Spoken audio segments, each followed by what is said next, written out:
Vamos ler e ouvir a palavra do Senhor. Está na carta de Paulo aos Colossenses, capítulo 3, dos versos 12 ao 17. Revestimos, pois, como eleitos de Deus, santos e amados, de entranhas de misericórdia, de benignidade, humildade, mansidão e longanimidade, suportando-vos uns aos outros, perdoando-os uns aos outros. Se alguém tiver queixa contra o outro, assim como Cristo vos perdoou, assim fazei vós mesmos. E sobre tudo isso, revesti-vos da caridade, que é o vínculo da perfeição. E a paz de Deus, para a qual também foste chamado, em um corpo, domine o vosso coração e sede agradecidos. A palavra de Cristo habita em vós abundantemente, com toda sabedoria, ensinando-vos e demonstrando-os uns aos outros, com salmos, hinos e cânticos espirituais, cantando ao Senhor com graça no vosso coração.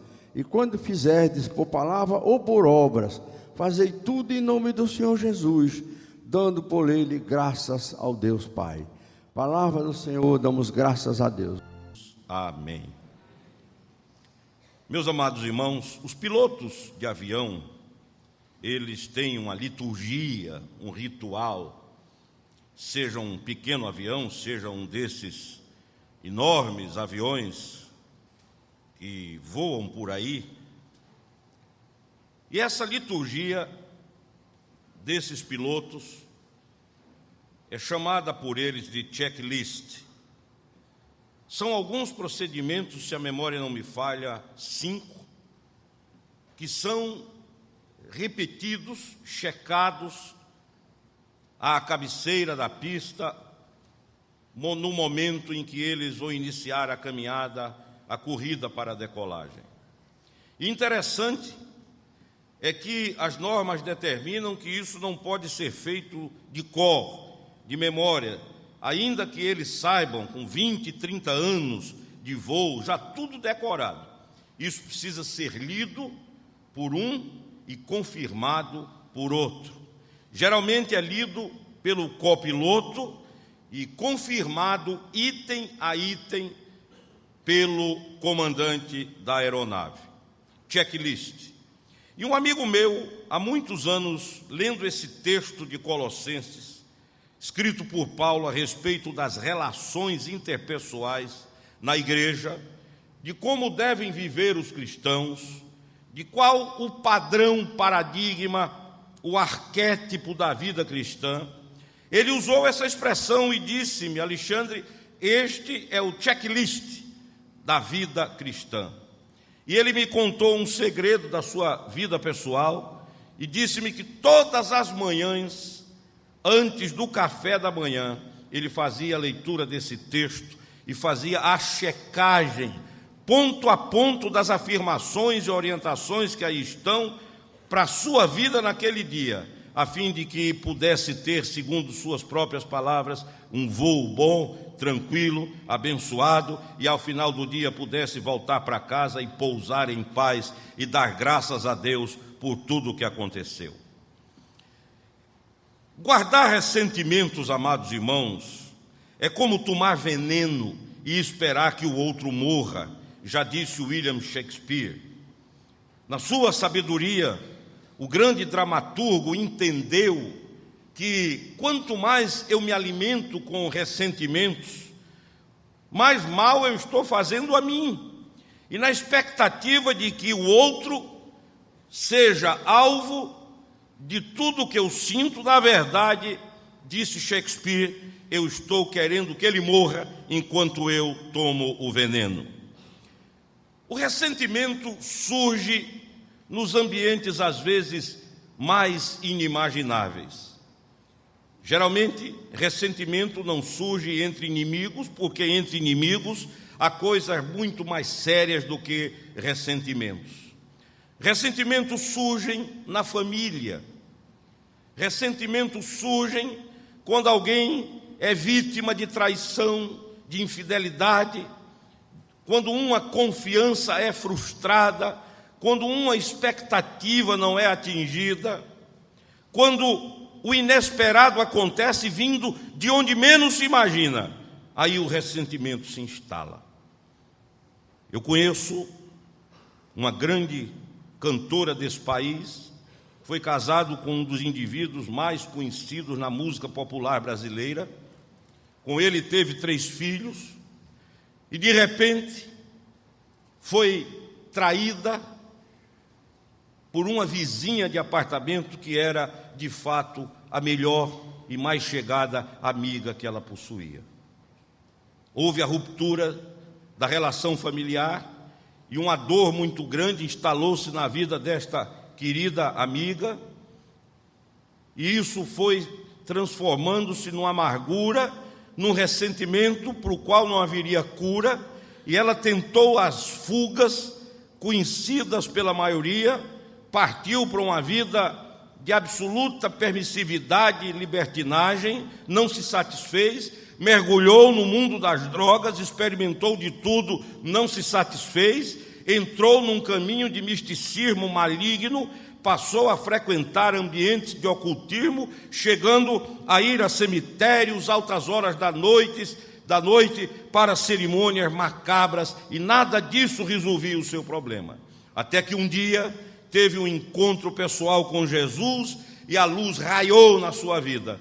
E o problema foi resolvido e o ressentimento foi arrancado. Quantas pessoas têm ressentimentos há anos com outros da própria família?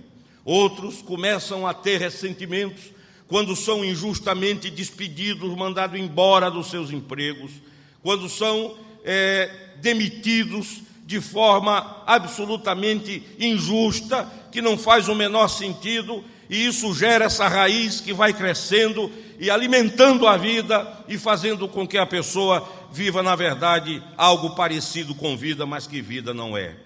Outros, quando perdem uma concorrência na área comercial. Outros, quando não conseguem um cargo que aspiravam, como se fosse uma questão de autoafirmação. Outros, quando são traídos também por líderes em quem confiavam. Outros que têm ressentimentos nascidos nas relações interpessoais na própria igreja, entre irmãos, pessoas que sofreram algum tipo de decepção dentro da própria comunidade, dentro do próprio corpo de Cristo, passam a alimentar esse tipo de coisa, e as consequências emocionais, e às vezes até físicas, porque se somatizam, são tremendas, são terríveis e podem desencadear processos depressivos que às vezes não têm retorno. O que devemos fazer? Porque se eu fosse um pouquinho mais ingênuo, eu iria perguntar aqui quem já teve ou tem ressentimento. E não faço isso porque eu seria o primeiro a levantar a mão, e todos nós iríamos levantar a nossa mão, porque já experimentamos ou estamos experimentando de alguma forma em nossa vida algum tipo de ressentimento. E a Bíblia nos ensina o que nós devemos fazer para vencer o ressentimento. Amém? Vamos fazer isso? Em primeiro lugar, vamos entender que os ressentimentos fazem o espírito adoecer, a alma murcha, a sensibilidade da alma, da psique, começa a ser exaurida. As pessoas que são alimentadas por ressentimento, lenta e gradativamente vão desaprendendo a perdoar, vão desaprendendo a sorrir, vão desaprendendo a abraçar, vão desaprendendo a beijar, vão desaprendendo a dizer coisas boas, estimulantes, positivas, vão desaprendendo até a cantar. Eu conheço gente que gostava de cantar, cantava dirigindo, cantava no banheiro, cantava na igreja, cantava de todo jeito, mas de repente essas pessoas foram tomadas por esse tipo de coisa e o ressentimento alojou-se, instalou-se, e elas já não tinham mais ânimo nem para cantar, adoeceram. E isso se manifesta no rosto, a menos que a pessoa seja muito cínica, porque a Bíblia diz assim lá em Provérbios: o coração alegre aformoseia o rosto, mas com a tristeza do espírito o coração se abate. O coração, quando está alegre e feliz, não precisa você dizer muita coisa, basta chegar, basta se apresentar e já percebe-se no rosto, no semblante, no seu perfil, no sorriso, no brilho dos olhos, que alguma coisa muito boa aconteceu na sua vida. E o oposto também acontece. Há pessoas que já trazem na face a sombra do luto, do desespero, da agonia, do remorso, da amargura, do azedume e do ressentimento. A palavra de Deus nos adverte: o coração alegre é bom remédio, mas o espírito abatido faz secar os ossos. Então tenha cuidado, porque o ressentimento que abate o espírito pode até levar a um problema ósseo, como diz a palavra de Deus aqui. E eu lembro do caso de Asaf. Quem era Asaf? Asaf era um levita, líder do louvor em Israel. Era o chefe, era o homem que comandava o louvor.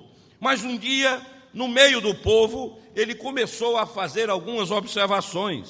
Ele descobriu que o ímpio progredia, enquanto ele, que era um homem fiel a Deus, não progredia. Ele descobriu, ele diz isso no Salmo 73, que o ímpio que vivia à margem de Deus, não cria em Deus, tinha progresso em tudo, era saudável. Ele chega a dizer que era gordo, num tempo em que gordura era paradigma de vitória. Se fosse hoje, era o contrário. E ele diz: esses indivíduos que vivem em rebelião contra Deus vão bem, e eu estou no templo cantando, orando, louvando, lendo a palavra, vivendo a minha vida, vou mal, porque os seus olhos repousavam no material. E no Salmo 77 ele manifesta a sua doença, quando ele diz em sequência que primeiro o ressentimento era tão grande que de noite ele não dormia, era vítima de uma insônia crônica. Não havia Lexotan, Ocadil, não havia Dormonide, Ancilive, que desse jeito, né? Podia tomar um coquetel desse aí, que os olhos teimavam em ficar abertos. Ele diz que a coisa era mais séria, porque além de não dormir, que já é ruim, diz ele no Salmo 77, passava a noite gemendo com as mãos para cima. Imaginem vocês a coreografia. A família dormindo, e Asaf, que durante o dia ministrava louvores, era alegre, à noite, ficava a noite inteira dentro de casa, para lá e para cá, com as mãos para cima, os olhos vidrados e gemendo. Ui, ai, ui, ai. O que diria a família? O que é que houve com Asaf? E ele vai mais longe. Ele diz que foi tomado por uma fibrilação. O coração me desmaia, diz ele, aí no Salmo 77, uma arritmia. Ele quase morre. Correu o risco de sofrer uma parada cardíaca e ali mesmo morrer. Você já pensou que tipo de noite é essa que vivia esse indivíduo para depois ter que trabalhar no dia seguinte? Eu sei que muitos aqui sabem o que eu estou dizendo. E sei que sabem porque vi muita cabeça balançando agora. Dessa situação de drama, Asaf pula para outro degrau ainda pior. É quando o ressentimento leva Asaf, ministro de louvor, a questionar o próprio Deus. Agora, o problema já não é mais psicológico, passa a ser espiritual e teológico. Ele diz assim, lá no Salmo 77, será que Deus e a misericórdia de Deus caducaram? Será que a graça de Deus foi consumida, acabou? Será que eu pequei tanto que ultrapassei os limites e não tem mais jeito para mim? E ele passa para um terceiro estágio de doença pura. É quando ele afirma ainda no Salmo 77, lembro-me dos anos passados. Asaf confessa que o bom de sua vida foi apenas o que passou. O presente é tétrico e o futuro é duvidoso. Ele olha para o presente e não consegue se alegrar, olha para o futuro, não vê perspectiva, e ele começa a ter uma espécie de consolo esquisito em olhar para trás em alimentar o seu presente dolorido com algumas coisas, algumas gotas de boas coisas que aconteceram no passado. Este é o estado de um homem que foi tomado pelo ressentimento. E a cura só acontece lá no verso 11, quando ele para e diz: não, isso é coisa da minha cabeça. E começa a lembrar os feitos de Deus e é curado, bendito seja o nome do Senhor. Então, você que talvez viva a realidade do ressentimento, aprenda isso. Ressentimento produz doença, doença psicológica, doença física, doenças emocionais, doenças espirituais. Todas essas mazelas são trazidas pelo ressentimento. Em segundo lugar, você precisa tomar consciência de que ressentimento é combustível para a violência. O ressentimento deságua, desemboca. A foz do rio do ressentimento é a violência, seja ela verbal ou física, seja ela na forma de opressão psicológica, de um terrorismo que pode acontecer entre marido e mulher, entre pais e filhos, na forma de chantagem que amedronta, que apavora, ou na forma de palavras, de um discurso agressivo, de palavras que humilham, que desfiguram, que ferem a dignidade do outro, de palavras que desconstroem a honra e que jamais serão esquecidas. Ou até, em última instância, de agressões físicas que deixam marcas não apenas no corpo, mas na alma, no espírito. Assim foi com Caim, queridos. Caim matou Abel, mas isso foi apenas o ato final. Toda a construção desse crime se deu numa vida de ressentimentos. E ressentimento de um irmão com outro produzido por ciúme, produzido por inveja. E quem faz gabinete pastoral, como nós fazemos, pode ver quase que diariamente esse tipo de ressentimento instalado em muitas famílias. Irmãos que não se falam, irmãos que vivem no mesmo quarto, mas não se comunicam, irmãos que se odeiam. E assim foi com Caim, foi alimentando a ideia falsa de que Deus amava mais Abel do que a ele, de que os seus pais tratavam melhor o seu irmão do que a ele próprio, e toda essa alimentação no cotidiano, diariamente, desembocou, desagou, inevitavelmente, no homicídio que foi o primeiro da história da humanidade. E a palavra de Deus nos adverte lá em Tiago: a ira dos homens não produz a justiça de Deus. Você pode ficar irado, ficar brabo como nunca, isso não vai mover 1 milímetro o braço de Deus para exercer justiça. Você precisa aprender a descansar no que Deus diz. Minha é a vingança, diz o Senhor. A escolha é nossa. Se queremos ir com o nosso braço, Deus diz: pode ir. Mas se nos afastamos do problema que nos causou a dor e dizemos: Senhor, vai e resolve, Ele faz do jeito que a gente nem imagina e tudo termina bem. Em terceiro lugar e penúltimo, temos que nos valer do amor e do perdão para eliminar os ressentimentos.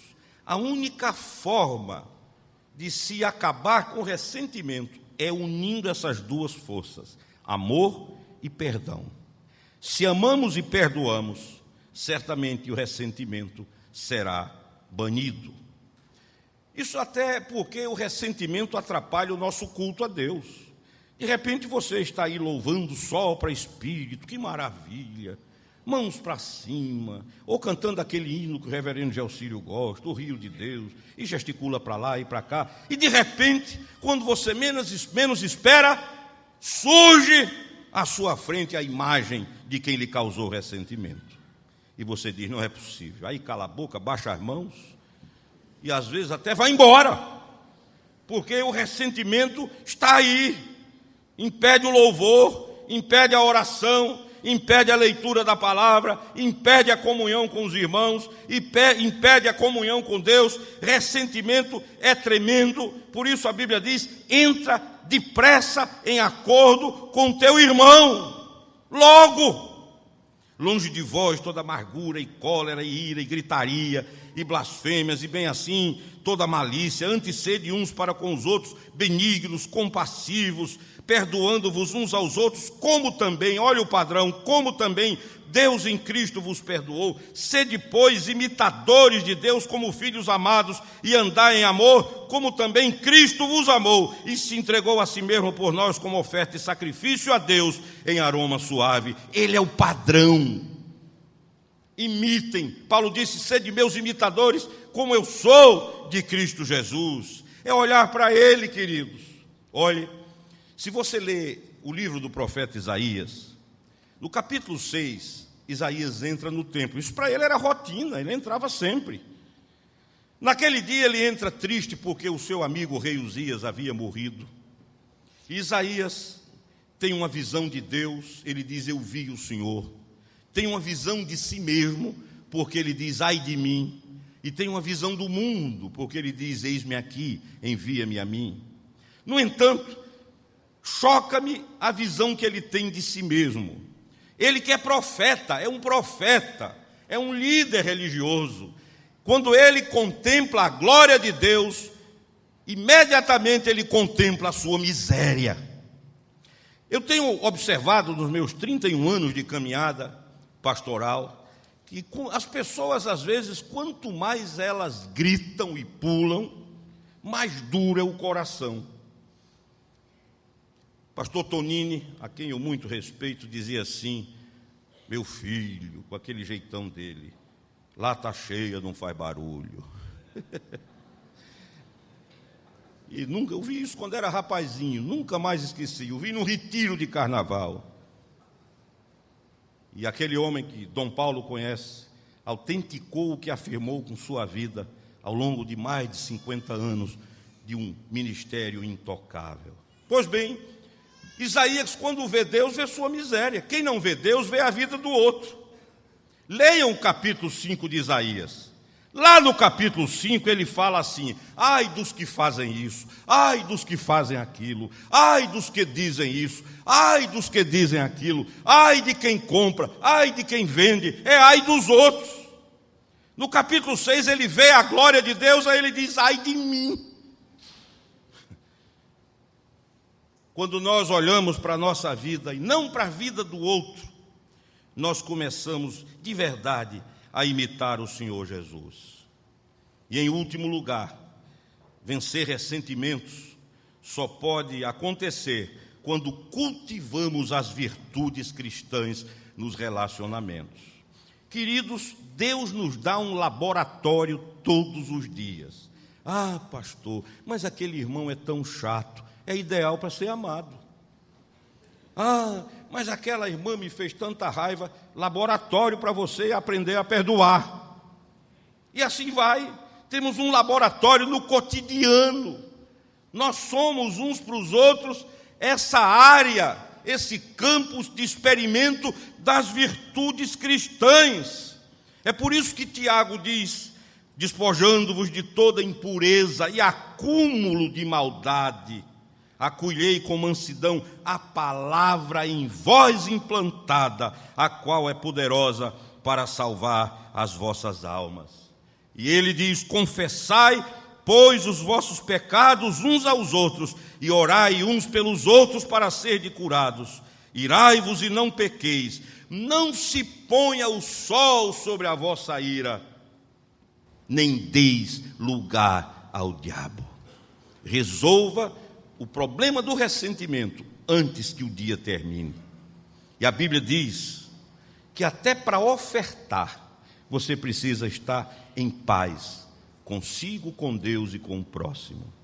E a Bíblia diz uma coisa tremenda que só quem é de Jesus entende: que se o ofensor não for falar com você, você como ofendido deve tomar a iniciativa. Isso aos olhos da lógica humana, da existência humana, é absurdo. É quando a pessoa argumenta, e humanamente com razão, dizendo: mas não fui eu que fiz mal a ele é que fez mal a mim. Mas quem anda com Jesus anda a segunda milha, e diz: ele me fez mal, mas eu vou a ele em nome de Jesus. Alguém já disse que as coisas ordinárias qualquer um faz. Agora, as extraordinárias, só quem é de Jesus faz. Perdoar quem não merece, até porque perdão não é merecimento é direito. Amar quem nos fez mal. Cultivar essas relações, como disse Paulo nesse texto que foi lido, de ternos afetos de misericórdia. Faz parte de todo o processo de cura do ressentimento. Há uma lenda que fala de um beduíno que tinha um filho único. E um dia ele estava na sua tenda, quando um jovem, na transição da adolescência para a primeira juventude ali, entrou, suado, correndo, apavorado, na sua tenda, pedindo abrigo. E poucos minutos depois, um grupo de homens, num alarido tremendo, chegou ali. O beduíno foi à porta da tenda, perguntou o que eles queriam, e eles disseram: nós queremos o rapaz que acabou de entrar aí. E o beduíno disse: não, ele pediu minha proteção. E há uma lei, uma norma entre nós, os beduínos, de que aquele que pede a proteção na tenda de um beduíno, esse jamais será tocado.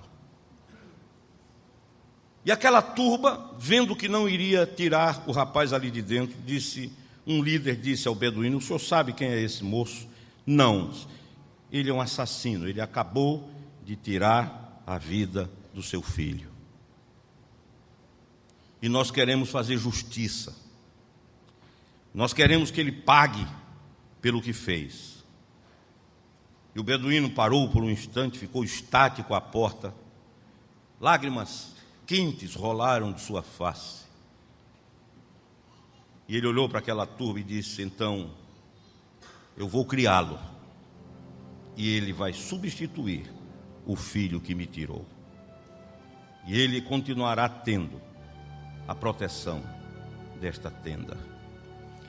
Se não houvesse tantos casos conhecidos, que eu mesmo conheço, isso soaria como ficção, surrealismo, absurdo. No entanto, para aqueles que creem, para aqueles que andam por fé, e o justo viverá da fé, não do que sente, não do que vê, não do que toca, não do que apalpa. Se houver sinais, amém, mas se sinais não acontecerem, a caminhada é a mesma. Fica sabendo, ó Rei, que se o nosso Deus quiser nos livrar, nos livrará. Mas desde já te dizemos que se Ele não quiser nos livrar, a caminhada continua, e nós vamos para a fornalha do mesmo jeito. A vida cristã se torna vida, não quando ela é pregada em forma de sermão ou qualquer discurso, mas quando a palavra é encarnada no dia a dia. E chamando um dos filhos, disse: filho, vai ao campo e acerta com os trabalhadores. E disse o filho: eu vou, pai. Mas não foi. E chamando o outro, disse: filho, vai ao campo e acerta o pagamento dos trabalhadores. E ele disse: não, pai, eu não vou. Mas depois, arrependido, foi. E Jesus de Nazaré formula a questão: qual dos dois fez a vontade do Pai? O que disse que ia e não foi, mas o que disse que não ia e foi. E a conclusão dos escribas e fariseus não poderia ser outra: o segundo.